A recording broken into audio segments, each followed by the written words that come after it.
Hi all, ഞാൻ അശ്വതി, നൃത്താധ്യാപികയാണ്. തിരുവനന്തപുരം വെഞ്ഞാറമൂട് നാട്യശ്രീ എന്നൊരു art school നടത്തി വരുന്നു. ഇപ്പോൾ ഞാൻ ഇങ്ങനെ ഒരു ഓൺ വോയിസ് വീഡിയോ ഇടുന്നതിനുള്ള കാരണം, ഒരു 3-4 ദിവസം മുന്നേ എൻ്റെ സ്കൂൾ നാട്യശ്രീയിൽ ഒരു പുതിയ അഡ്മിഷൻ വരികയുണ്ടായി. 5 വയസ്സുള്ളൊരു പെൺകുട്ടി. അപ്പോൾ പാരൻറ്റ് പറഞ്ഞു, കുട്ടിയുടെ അരങ്ങേറ്റം കഴിഞ്ഞതാണ്, ടീച്ചർ അതിന് ശേഷമുള്ള രീതിയിൽ പഠിപ്പിച്ചാൽ മതിയെന്ന്. അപ്പോൾ 5 വയസ്സുള്ളൊരു പെൺകുട്ടി പെട്ടെന്ന് അരങ്ങേറ്റം കഴിഞ്ഞ് വന്നപ്പോൾ ഞാനൊന്ന് ഞെട്ടി. അപ്പോൾ ഞാൻ ചോദിച്ചു, എത്ര വർഷം ഡാൻസ് പഠിച്ചതിന് ശേഷമാണ് അരങ്ങേറ്റം കഴിഞ്ഞത്? അപ്പോൾ അവർ പറഞ്ഞു, കുട്ടി ഒറ്റ കൊല്ലം കൊണ്ടാണ് ഡാൻസ് പഠിച്ച് അരങ്ങേറ്റം ചെയ്തത്. ഒരു വിദ്യാരംഭത്തിന് അഡ്മിഷൻ എടുത്തു, അടുത്ത വിദ്യാരംഭത്തിന് അരങ്ങേറ്റവും കഴിഞ്ഞു. അപ്പോൾ അതെങ്ങനെ എന്നുള്ളത് എനിക്കും ഒരു അതിശയമായി. കാരണം ഇപ്പോൾ 21 വർഷമായി ഞാൻ ഡാൻസ് സ്കൂൾ നടത്തി വരുന്നു. ഈ 21 വർഷത്തിൽ എനിക്ക് ഒരു കുട്ടിയെ പോലും ഒരു വർഷം ഡാൻസ് പഠിപ്പിച്ച് അരങ്ങേറ്റം നടത്താൻ കഴിഞ്ഞിട്ടില്ല. അപ്പോൾ ഒരു കൊല്ലത്തിലൊക്കെ ഭരതനാട്യത്തിൻ്റെ അരങ്ങേറ്റം ഒരു കുട്ടിക്ക് നടത്തുന്നു എന്ന് പറഞ്ഞാൽ ശരിക്കും അതൊരു ഷോക്കാണ്. ഞാൻ ചെന്നൈ കലാക്ഷേത്രയിലാണ് പഠിച്ചത്. നമ്മൾ 3 വർഷം കലാക്ഷേത്രയിൽ പഠിച്ച് 4ാമത്തെ വർഷമാണ് കച്ചേരി ചെയ്യുന്നത്. അപ്പോൾ നമ്മൾ 3 വർഷവും അടവുകളാണ് പഠിക്കുന്നത്. അടവുകളെല്ലാം പഠിച്ച് തീർന്നതിന് ശേഷമാണ് നമ്മളെ ഐറ്റം പഠിപ്പിക്കുന്നത്.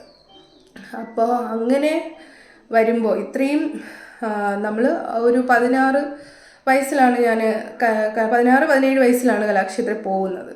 അപ്പോൾ അന്ന് നമ്മൾ പഠിച്ച് 3-4 കൊല്ലം പ്രോഗ്രാമൊക്കെ ചെയ്ത് തുടങ്ങുമ്പോൾ എങ്ങനെയാണ് ഒരു 5 വയസ്സുള്ള കുട്ടി ഇത്രയും പെട്ടെന്ന് അരങ്ങേറ്റം കഴിയുന്നത്? ഒരു വർഷം കൊണ്ടൊക്കെ. അപ്പോൾ ഞാൻ കുട്ടിയോട് സംസാരിച്ചപ്പോൾ തട്ടടവും നാട്ടടവും പഠിപ്പിച്ചു. അതിനുശേഷം ഡയറക്റ്റ് അരങ്ങേറ്റമാണ് നടന്നത്. പക്ഷെ എന്താണ് സ്റ്റേജിൽ കളിച്ചതെന്ന് കുട്ടിക്ക് അറിയില്ല. പക്ഷെ ഭരതനാട്യ അരങ്ങേറ്റമാണ് കുട്ടി ചെയ്തിരിക്കുന്നത്. ഇതിൽ നിന്ന് നിങ്ങൾക്ക് എന്ത് മനസ്സിലായി എന്നുള്ളത് നിങ്ങൾക്ക് കമൻറ്റിലൂടെ അറിയിക്കാം. ഞാൻ മെയിനായിട്ട് പറയാൻ വന്ന കാര്യം എന്തെന്ന് വെച്ചാൽ, ഇപ്പോൾ സ്കൂളുകളിലെല്ലാം അഡ്മിഷൻ നടക്കുന്ന സമയമാണ്, ആർട്ട് സ്കൂളുകളിൽ. അപ്പോൾ നിങ്ങളുടെ മക്കളെ ഒരു സ്കൂളിൽ വിടുമ്പോൾ ആ സ്കൂളിനെ കുറിച്ച് നന്നായി മനസ്സിലാക്കുക. എന്താണ് കുട്ടികളെ പ്രോഗ്രാം ചെയ്യിപ്പിക്കുന്നത്, കുട്ടികളെ എന്ത് പഠിപ്പിക്കുന്നു, നൃത്ത അധ്യാപകൻ, അധ്യാപിക, ഇവരുടെ ക്വാളിഫിക്കേഷൻ മനസ്സിലാക്കുക. ഇതെല്ലാം മനസ്സിലാക്കിയതിന് ശേഷം മാത്രം കുട്ടികളെ വിടുക. ഇനിയെങ്കിലും മനസ്സിലാക്കണം, അരങ്ങേറ്റം ചെയ്യാൻ വേണ്ടിയിട്ടല്ല ഒരു കുട്ടിയെ പോലും കല പഠിപ്പിക്കുന്നത്. കലയെ സ്നേഹിച്ച് അത്രയും ഒരു അർപ്പണബോധത്തോടെ നമ്മൾ അതിൽ നിന്ന് പഠിക്കണം. എങ്കിൽ മാത്രമേ കല കൊണ്ടുള്ള റിസൾട്ട് നമുക്ക് കിട്ടുകയുള്ളൂ. അപ്പോൾ നമ്മൾ ഈ ആഹാര്യ അഭിനയം എന്നൊരു കാര്യമുണ്ട്. അപ്പോൾ ഈ പല സ്ഥലത്തും ഇപ്പം എല്ലാ സ്ഥലത്തും ഡാൻസ് സ്കൂളുകളാണ്. അപ്പോൾ അവിടെ സിനിമ പാട്ടിട്ടിട്ട് ഭരതനാട്യത്തിൻ്റെയും കുച്ചിപ്പുടിയുടെയും മോഹിനിയാട്ടത്തിൻ്റെയും വേഷത്തിൽ കുട്ടികൾ പ്രോഗ്രാംസ് അവതരിപ്പിക്കുന്നു. ആഹാര്യം അഭിനയം എന്ന് പറയുന്നത് തന്നെ ആ വേഷവിധാനത്തിലൂടെ എന്ത് കലാരൂപമാണ് ഒരു കലാകാരി ചെയ്യാൻ പോകുന്നത് എന്ന് നമുക്ക് മനസ്സിലാക്കാനുള്ളതാണ്. അപ്പോൾ ഭരതനാട്യ വേഷത്തിൽ സിനിമാ പാട്ടിട്ട് കളിക്കുക, കുച്ചിപ്പുടി വേഷത്തിൽ സിനിമാ പാട്ടിട്ട് കളിക്കുക, ഇങ്ങനെയൊക്കെ വരുമ്പോൾ അത് ഏത് കലാരൂപമാണ് എന്ന് ആൾക്കാർ എങ്ങനെ തിരിച്ചറിയും? വേഷത്തിൽ നോക്കുമ്പോൾ ഭരതനാട്യം, കുട്ടി ചെയ്യുന്നത് സിനിമാറ്റിക് ഡാൻസ്. അപ്പോൾ ഇങ്ങനെയൊക്കെ നമ്മൾ കലയെ കൊല്ലാൻ പാടില്ല.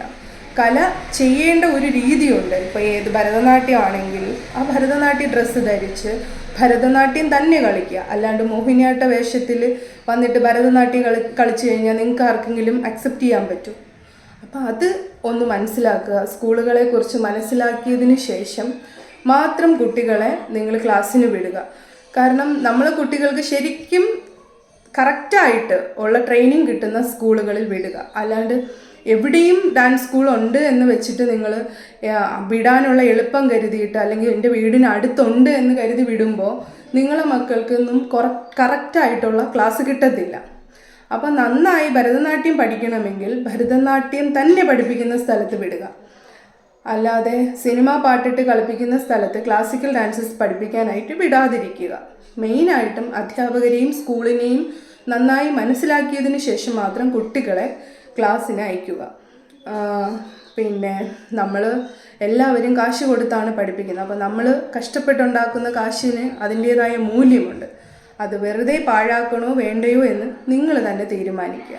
അതുകൊണ്ട് നല്ല സ്കൂളുകൾ നോക്കി കുട്ടികളുടെ അധ്യാപകരുടെ ക്വാളിഫിക്കേഷൻ അറിഞ്ഞ് നന്നായി കൃത്യമായി പ്രാക്ടീസിലൂടെ നന്നായി പരിശീലിപ്പിച്ച് പഠിപ്പിച്ചു വിടുന്ന ക്ലാസിക്കൽ സ്കൂൾസുകൾ ഒരുപാടുണ്ട്. അത് നിങ്ങൾക്ക് അന്വേഷിച്ചു കഴിഞ്ഞാൽ നിങ്ങൾക്കത് മനസ്സിലാകും. അങ്ങനെയുള്ള സ്കൂളുകളിൽ എല്ലാവരും കുട്ടികളെ അയക്കുക. ഈ വരുന്ന വിഷുവിന് നിങ്ങളുടെ കുട്ടികൾക്ക് നല്ലൊരു ഡാൻസ് സ്കൂളിലോ ആർട്ട് സ്കൂളിലോ എത്തി പരിശീലനം നടത്താൻ കഴിയട്ടെ എന്ന് ആശംസിക്കുന്നു. ഹാപ്പി വിഷു.